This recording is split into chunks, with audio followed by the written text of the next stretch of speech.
Hi, my name is Amy McTire. Thank you so much for telling us about the signs and symptoms of SIDS and giving us a demonstration on infant CPR.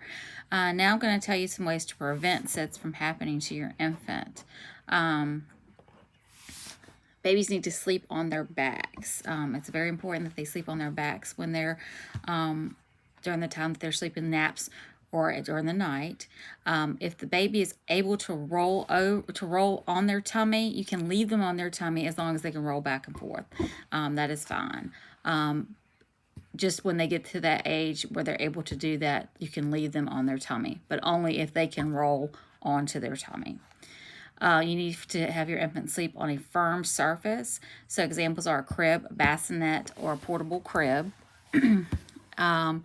Because that's important so they're supported when they're sleeping. No fluffy blankets and no stuffed animals. Leave the stuffed animals for when you're playing with your child to give that stimulation for them. But don't put it in their cribs. The fluffy blankets, leave them too. You want as least cover as you can in the crib for the child so that they don't suffocate from this. Keep the room at room temperature. You don't want to overheat the baby because this can also cause problems and complicate and cause SIDS too. So you want to make sure that they're dressed warmly, but not over warm. So just keep it at a comfortable temperature for the infant. Also, no smoking when the mother is pregnant, and also after the baby's born. No smoking around because that's an increased chance for SIDS to occur too. Breastfeeding is recommended to help prevent SIDS, and it's also a good bonding technique for the mother and the child too. So that would be good too. There's also been a study where pacifiers used when the baby is sleeping is recommended to help with preventing SIDS. So that would be another option is to make sure that the baby has their pacifier when they go to sleep.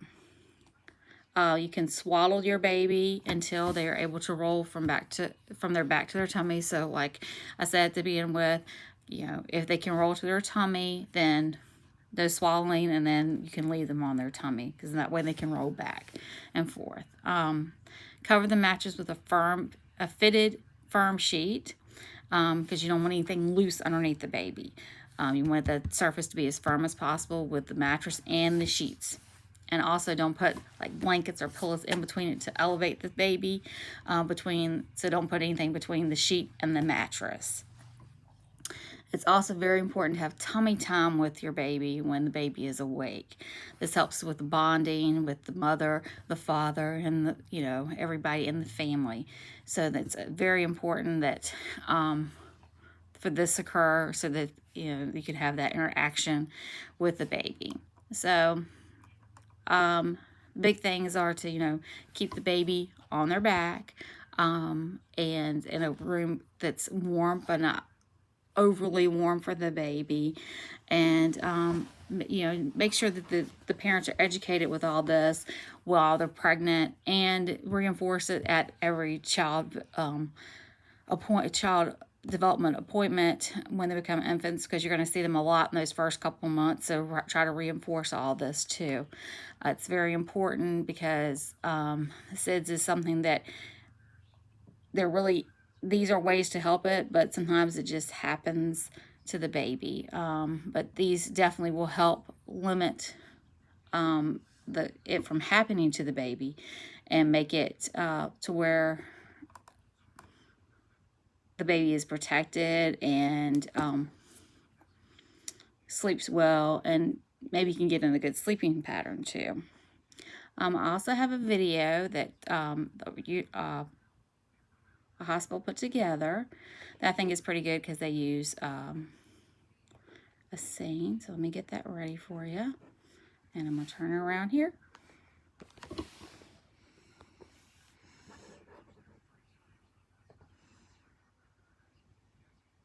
Congratulations, you're either expecting or just welcomed a new little one. We know you're concerned about making all the right choices to keep your sweet baby safe. I'm Becky Humer, and I work in the Family Resource Center at Arkansas Children's Hospital. Every day I show families how to make their homes safe for their kids. You may have some questions about how to make sure your baby is safe while he sleeps. It's pretty simple. Follow the ABCs of safe sleep. That means alone, back, crib. Alone. Your newborn should always sleep in a space where he or she is alone. Sleeping with your baby is not safe and sadly leads to hundreds of infant deaths every year. This can happen on beds, sofas, or rockers.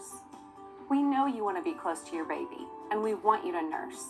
The best way to create this environment is with a safe sleep area by your bed and in the same room where you sleep. Put the baby down and alone in that space. A crib, pack and play, or bassinet. Do not put the baby in bed with you. Back.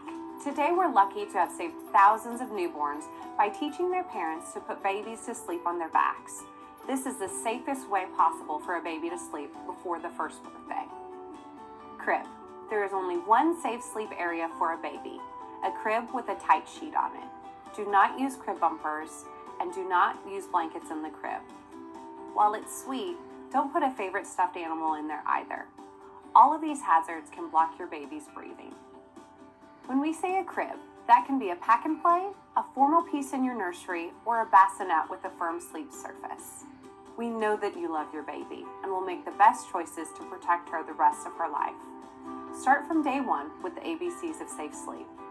Again, alone, back, crib.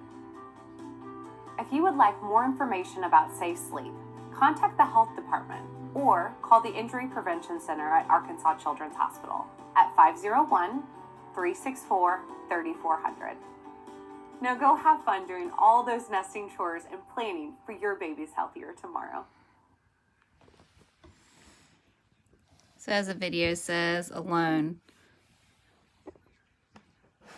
back, and crib. Hold on one second, let me get this stopped.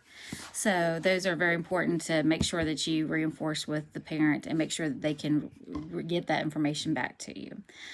I've enjoyed giving you some prevention tips on SIDS. Thank you so much.